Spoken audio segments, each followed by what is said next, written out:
So you might have heard there was a big judicial ruling in Argentina this past week against Cristina Kirchner, who was this former president of the country, former vice president of the country, and like the main current opposition political leader, like center-left sort of social democrat sort political leader. And I'm here to tell you this is entirely a political case.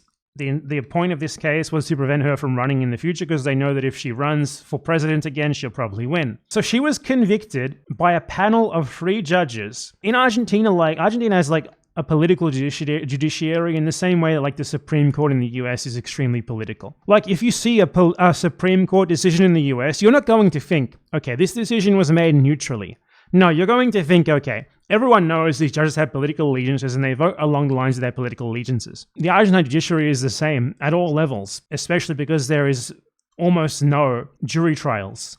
So it's always judges voting. And this is precisely what happens here. In Argentina, many other countries in Latin America as well, they invent corruption charges on the basis that these people want to use the state to give people welfare and do public projects and stuff. And they use this to say that they must be doing that out of selfish reasons because they want to use that stuff as covers to do corruption, basically. So the foundation for these sentences against Cristina Kirchner is so flimsy and so nothing that I can actually use a right-wing source to explain it to you and show you the proof that they themselves cite for supposedly this being a good sentence. But first I want to give you some background. So the case that she was sentenced in or found guilty of is one that was first raised in 2008 by a right-wing politician called Elisa Carrillo. She's like Marjorie Taylor Greene level of conspirational moron. Basically, she has like a 10 IQ. She just makes stuff up and says it confidently. So she invented this idea way back in 2008 that there was a government conspiracy at the highest levels to award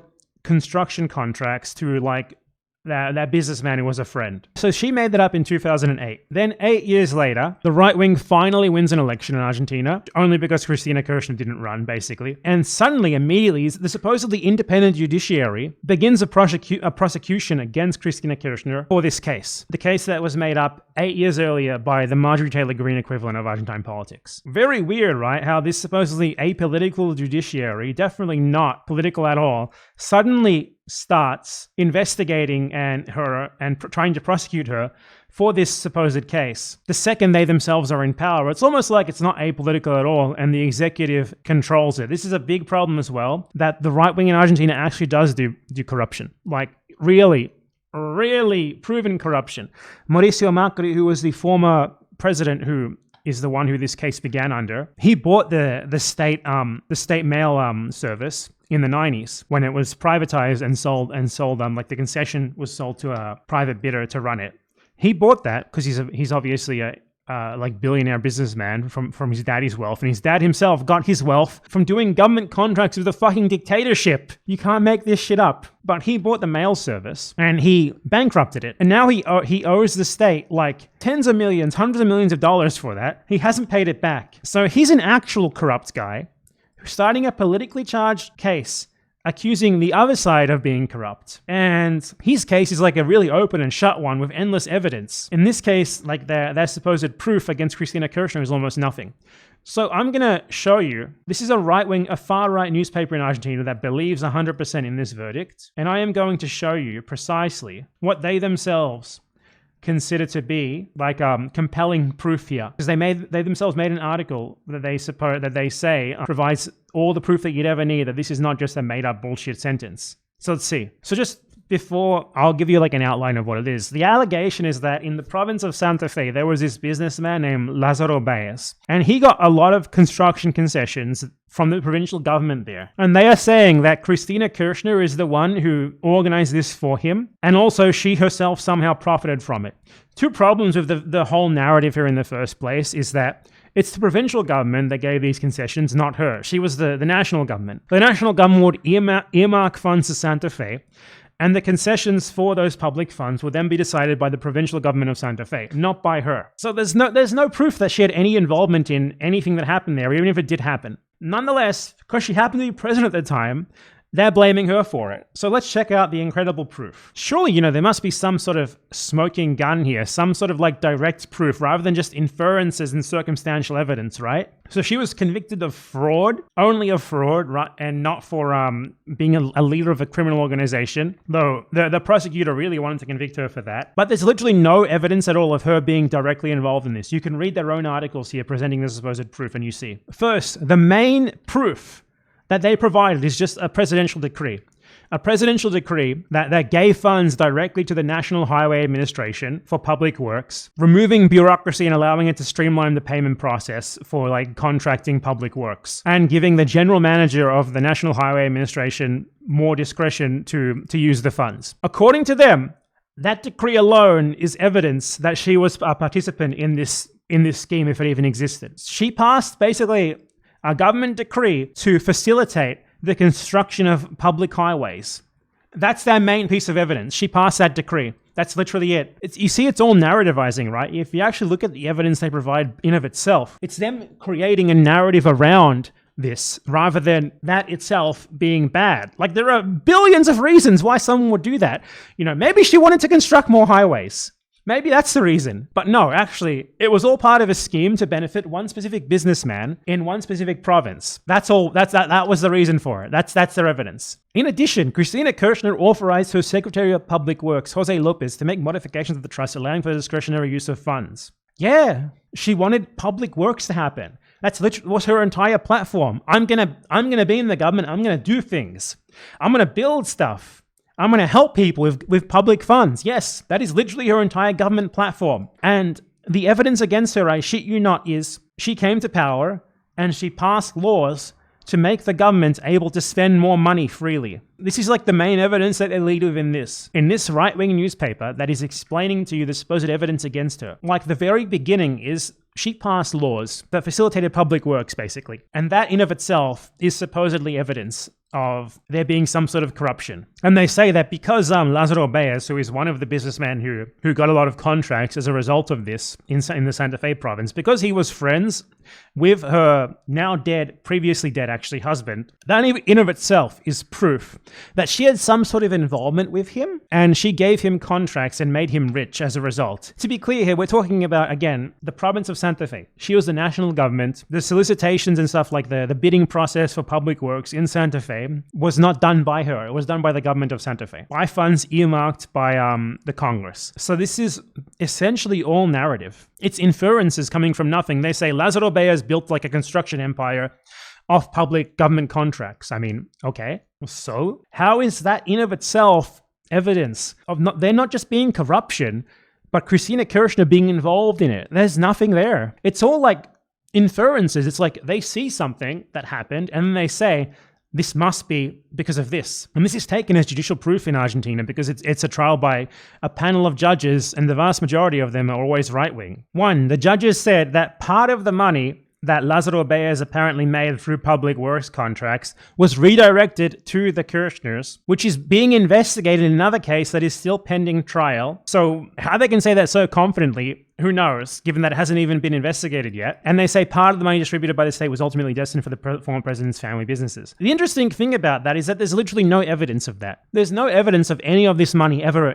reaching Cristina nor Nestor, who, by the way, is a different person in the first place. But it's alleged to have happened. It's basically like, we think this might have happened, and this is then cited in the final decision of a case as if it's like incredible evidence that proves her guilty. They literally have not even investigated this at all. There is no paper trail for any money getting to her from anything related to this. Yet it's still cited as if it's like fucking proven.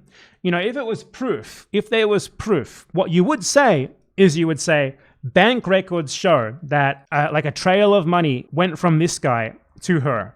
That would be proof. But they don't cite the bank records. They cite the judges saying this or the prosecutor saying this. Next, their supposed evidence is WhatsApp messages between the Minister of Public Works and Lázaro Báez, in which he discussed meetings with Lázaro Báez, which is a thing that you would do. You would talk to someone who is engaged in public works on behalf of the state when you are the Minister of Public Works. And the mere fact that they talked via WhatsApp and met together a few times is taken as evidence of there being some sort of corruption scheme. It is completely nonsensical. There are at best, there's like vague allusions in here.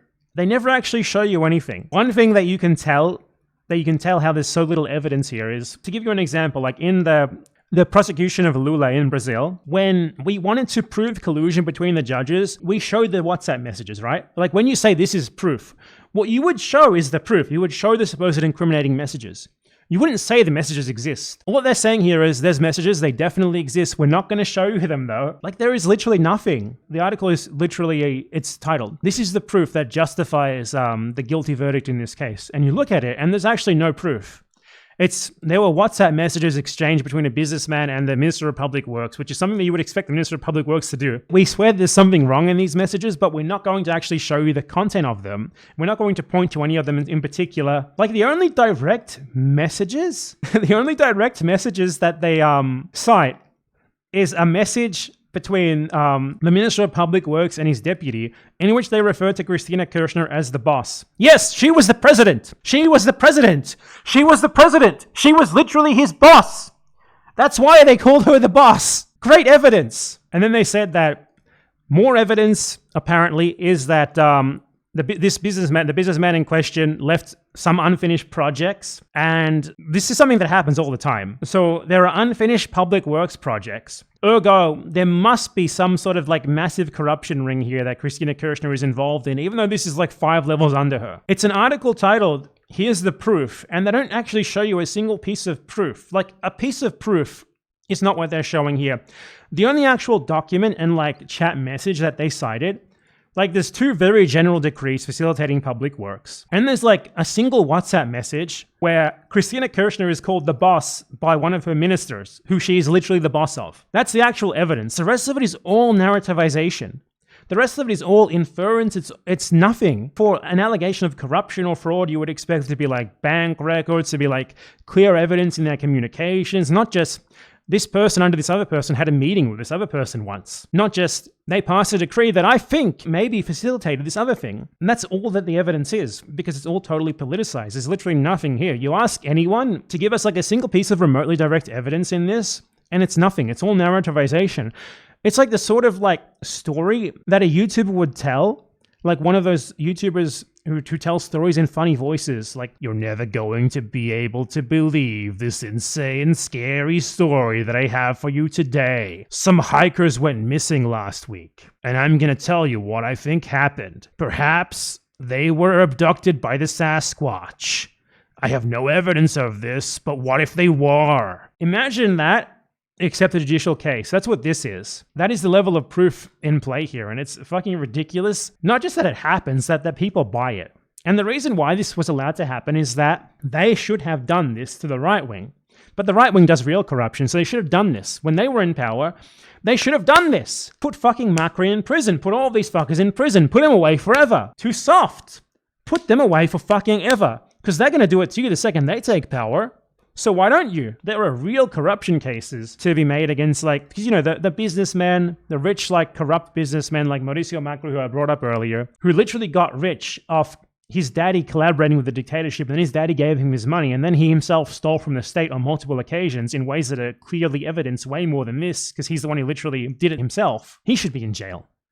When they were in power, they should have done that to him. And because they didn't do so, now, you know, it's just happening to themselves. Like, the people who buy this Latin America corruption narrative are like, it's the same playbook all the time. If you use the state to try to help people, to try to build shit, you will be accused of corruption by the right wing. Because for them, doing that is in of itself corrupt. Unless, of course, it's to benefit them and their friends, then it's okay. They create this narrative because they want to create this idea that the state doing things is in of itself corrupt and shouldn't happen. That's the whole point. And that's where this whole thing comes from. That's how they get this conviction with zero proof, because the judges feel confident that the public believes in this narrative enough that they can just convict someone while providing literally basically zero evidence, to the point that even a far-right newspaper struggles to even show you any proof. They feel confident enough to do that because of this narrative that has been spread, even internationally as well. They did it in Ecuador.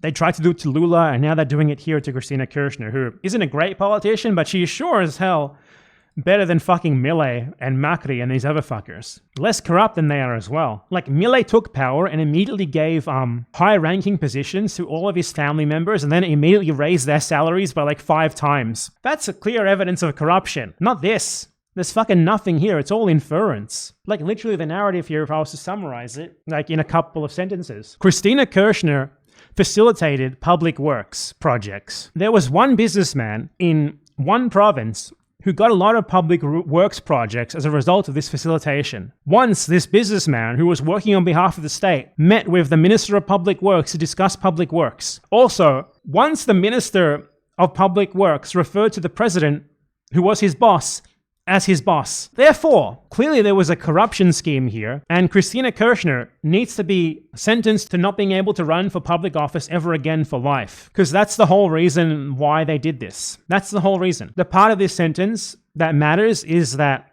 they sentence her to not be able to run elections because they know that she would win. She's like the main person who has the chance of winning against them if she ran. It's all like a roundabout justification for that. And it's totally bullshit. There's literally nothing there. It's a fucking joke, a flimsy, zero evidence joke. You ask anyone who supports this to explain to you what the evidence is, to provide anything actually linking her to this, or even providing any evidence of corruption in the first place, they won't show you any, because it doesn't exist. It's narrativization, not proof. This is what happens when you have, like, obviously any judiciary is going to always be politicized, but it's like the US Supreme Court, basically. And it's so embarrassing that, like, Democrats who are like, oh my God, our Supreme Court is politicized. Our Supreme Court is politicized. I don't trust any of its decisions. Obviously, they're made on political lines. And they see something like this happening. They're like, oh yeah, she was convicted of corruption by a panel of judges who definitely are not politicized at all. The level of cognitive dissonance is crazy. But yeah, I just wanted to cover that real quick because you're going to see people leveraging this as like some sort of smoking gun evidence. It's even flimsier than the case against Lula ever was, and that's saying a lot.